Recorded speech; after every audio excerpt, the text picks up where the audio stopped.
You're right, folks, and welcome back. So, it appears a few of you were expecting a gold making guide of sorts from the last video, or at the very least to know where your gold is going to come from with professions in Cata, despite nothing in the description or the opening implying that would be the case.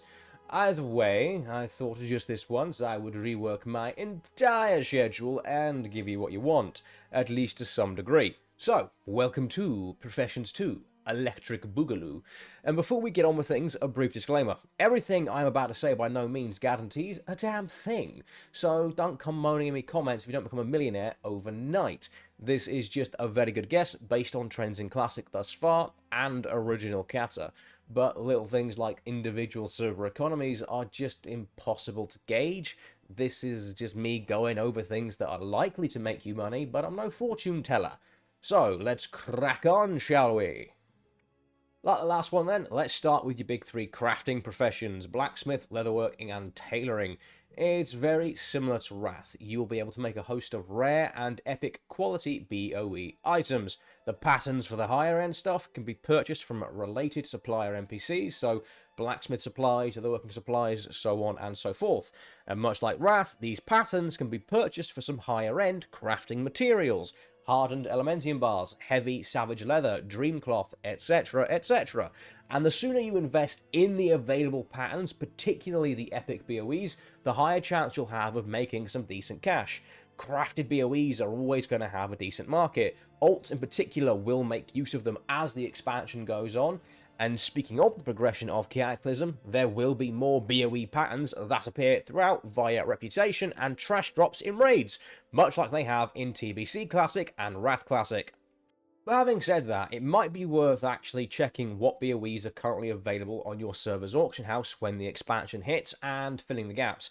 I say this because BOEs won't have as wide an appeal as they currently do in Wrath and previous versions of Classic because of the armor type specialization passives. So if your server is chock full of cashed up leather BOEs but there's no mail gear in sight, try a few of those patterns because your elementals and resto shaman are going to want them. It's not like right now where every caster, regardless of class, want the same pair of cloth boots. Now, like I said, no guarantees. I cannot definitively say the Belt of the Depths, for example, will make you 20 grand a pop. It does depend on your server economy, but crafted BOEs will always be a decently solid investment, and if you keep up with them, you should be able to make a steady income. Wrath crafted epics can be anywhere from 1,000 gold to even the early 10s. It really does depend on the item. However, as the expansion goes on, certain BOEs may become less valuable as other patterns replace them and other sources of gearing become more prominent. The Heroic Plus system, for example, may mean that some BOEs just aren't worth the hassle if a quick 20-minute 5-man gets you an equivalent item for that slot. And as mentioned in the last Professions video, tailors and leatherworkers can make the best in slot leg enchants. That is probably going to be the most stable income you make from these professions. Obviously not going to be worth as much as a shiny perp in one go, but the Wrath versions do go for a couple of 100 gold a piece or thereabouts, so it's not hard to imagine it will be something similar to that, with them maybe being a touch more expensive at the very start of the expansion. But everyone needs them, and you should sell them pretty regularly, and they will be relevant throughout the entire expansion, so don't slack on getting them sorted as soon as is humanly possible.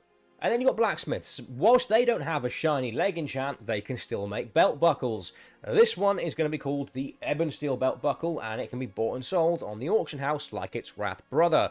For those that don't know, this item allows a player to put a gem socket on their belt. More gems are always a good thing for your character. Alongside that, you've also got your Pyrium shield spikes for tanks, but this expansion there are other enchants that are actually more worthwhile, so it's not likely this shield spike is going to see as much use as previous expansion counterparts. And then one last thing for tailors: bags. I mean, come on, everyone is going to want the new 22 slot bag. Again, it's one of those things that won't provide a huge income from one sale, but a steady and consistent stream of bags should net you a steady and consistent income. Engineering. Yeah, engineer is a funny thing for gold making. Clever engineers will make some pocket money off this profession, but they've never really had anything that allowed for steady streams of large amounts of gold. a lot of engineering money comes from selling components for creation, so frames, bolts, blasting, triggers, etc. You can make a fair amount of money doing that, but it is a little and often type of profession as far as money making goes. And you can also sell your bombs if you want, but they will only be usable by other engineers, so only engineers will be buying them. It's the same as the parts I just mentioned. You're only really going to be making money off of lazier engineers. That being said, with cogwheels being a thing and the materials and items required to purchase them being engineer related or adjacent, if you're crafty, you should be able to make some gold on those items in particular. The only thing they can make and sell gear-wise are guns. Like I said, for BOEs of other professions, early on, there's certainly going to be a market for it, and possibly for alts throughout the entire expansion. But related to guns, you've got your scopes. This will be the bread and butter of engineer gold making for most people. There's no other kind of enchant available for a ranged weapon, and hunters will want them by the truckload.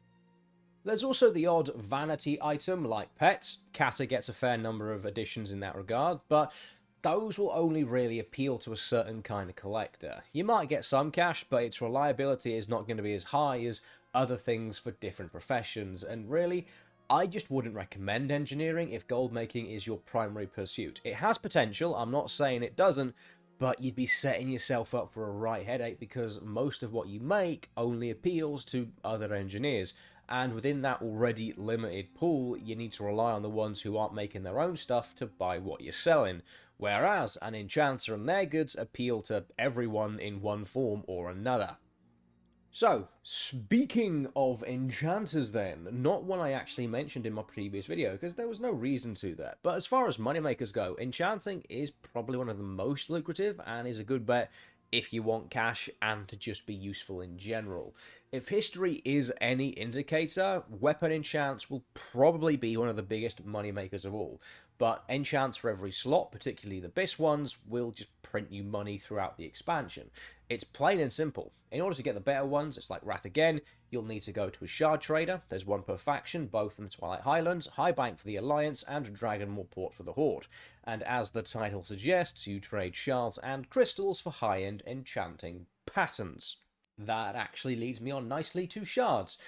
Yeah, always a decent money maker. I imagine early on heavenly shards will be the cheaper and more common item, but as more raids are released and the more active raiding guilds and pugs are clearing the content, maelstrom crystals will likely flood the market and as such become less valuable. Again, it depends on the server and its economy, but either way, if you can get a steady stream of shards and crystals going, you will have a very nice little flow of gold heading your way. But don't discount dust either. I know infinite dust has made me sweat a few times in Wrath with regards to pricing, particularly as things have progressed and blues and greens have become less commonly seen day to day. Alchemy. Like Enchanting, it's up there as one of the most lucrative and steady streams of gold in World of Warcraft. Pots, flasks, transmutes, the works. Now, if you've got an army of alts, don't care about what profession they are, so long as you've got a small detachment of gold factories, I would be inclined to recommend Alchemy. Why is that? Well, the Masteries. Chance at extra goods for the same base material cost. To put that into context, my Paladin is my Alchemist. I've only got the one. He's a Transmute Master, and before now, I've got a lucky proc of 8 Cardinal Rubies from a single Transmute. And as of writing this, the raw gems are selling for about 200 gold apiece. But my Jewelcrafter can make all the highly sought after cuts, so that's an additional 30 to 50 gold extra per gem. So you've got all of that from one proc. Now, these numbers are based on late game Wrath, but you could see how this would start to add up if you had a lot of alchemists. And to be fair, this could be said for all 3 masteries. The amount of gold will differ, with flasks likely being the least lucrative day to day, but still having a place, and potions and transmutes vying for the top spot, as both have long-term appeal and there will be a constant demand for what they can provide. If you did have a small army, my honest recommendation would be have one potion master and the rest be transmute masters. There's no point in having multiple potion or flask masters because the pots and flasks themselves aren't restricted per se, but since transmutes will be locked to a daily cooldown, If every other one you have is proccing 2, 3, 4 gems each time you use the cooldown, the gold is gonna fly your way. And unlike in previous expansions, rare quality gem transmutes will be available from launch. So this isn't like in Wrath, where this is only really applicable to the end of the expansion. Inscription next. If you saw my last video, you'll know Inscription gets a little overhaul, so glyphs are not going to be something people are buying on the regular, since it will be a case of one and done. Right now, they're dead cheap in most cases. Some minor glyphs might set you back a little more, but none are really bank breakers. Because of the changes, the volume of glyphs being sold day to day is likely to fall dramatically, because you're not going to be able to sell the same glyph to the same bloke 100 times over the course of the expansion. As such, it's likely the market will compensate by increasing the price of a single purchase. Whereas now a glyph might cost you 10 gold, it's entirely possible come Cata that same glyph might set you back 300-400 gold. Again, it may not, but that's going to be the only real way scribes will be able to make any money off of what they make with this shift in how glyphs work. In terms of big sellers, scribes can also whip up the Darkmoon card sets. Take a look at Wrath. Greatness cards, even now, sell for a couple thousand. At the start of Wrath, they were easily going for 20k plus, at least on my server. Obviously, that's dropped off now, but that trinket in particular was best in slot for a lot of specs deep into Trial of the Grand Crusader, so you do get mileage out of them. Again, I cannot guarantee the same or similar prices, but it is worth taking into account. If you can make the right card set, you should be able to make a tidy sum. The Volcano card, for example, is likely to have fire mages dribbling for quite a while. On to Jewelcrafting, a pretty obvious one for gold making, because this profession just prints money from start to finish. Everyone needs gems, but what are the ones that are going to make you the most cash? Well, if history is to be believed, red gems are the way to go. Reds provide primary stats, your strength, agility, intellect, which was previously a yellow but is now a red in Cata, and a couple of others. And for most classes, the big primary stat gems are probably going to be the most sought after, but as is the case in Wrath now, the other gems will still have a place. They may not sell for as much in one go, but you can still make money on near enough any type of gem. Something I've said throughout the video, keep an eye on your server's markets. It's all well and good saying red gems are going to be worth a lot. They probably are, but everyone and their dogs are going to be trying to flog them. If orange or green or purple gems are looking a little bit unloved, try and capitalize on that. It might be a market that allows you to make a load of gold. Outside of gems though, there are some BOEs you can make with this profession. Early on, possibly a decent moneymaker, but something I reckon that will trail off as the expansion progresses and other gearing avenues open up.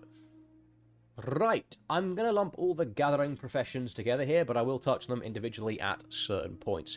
Server economies revolve around gathering professions. It's that simple. If you didn't have druids flying around, herbing and mining each and every zone into oblivion, you'd have nothing. Herbs will be used in Alchemy and Inscription. Early on, you'll have both of them ripping your arms off to get at your herbs, but long-term alchemists are probably going to be your repeat customers. Again, it's that thing of everyone needing pots and flasks and stuff. There's always going to be demand for what they can make, so they will always have a demand for herbs.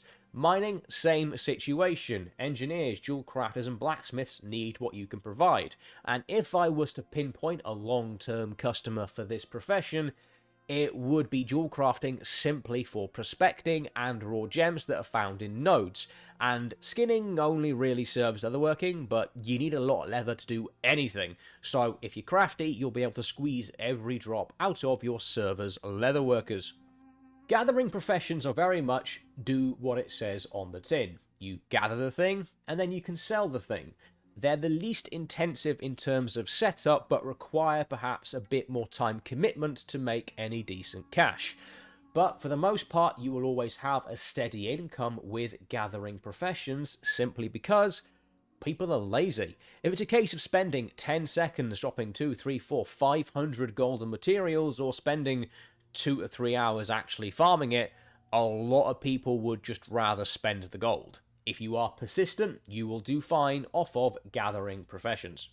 And I suppose fishing also falls under this bracket. You gather thing, you sell thing. What fish are the most profitable depend on the food they can be turned into. But again, there's always going to be a market for them. Buff food, individual and feasts, are going to be a constant requirement for endgame content. So even if the numbers don't look large right away, it's about consistency. You stick with a profession and you will reap the rewards. And that's also kind of cooking in a nutshell as well. The materials for cooking are fairly simple to acquire.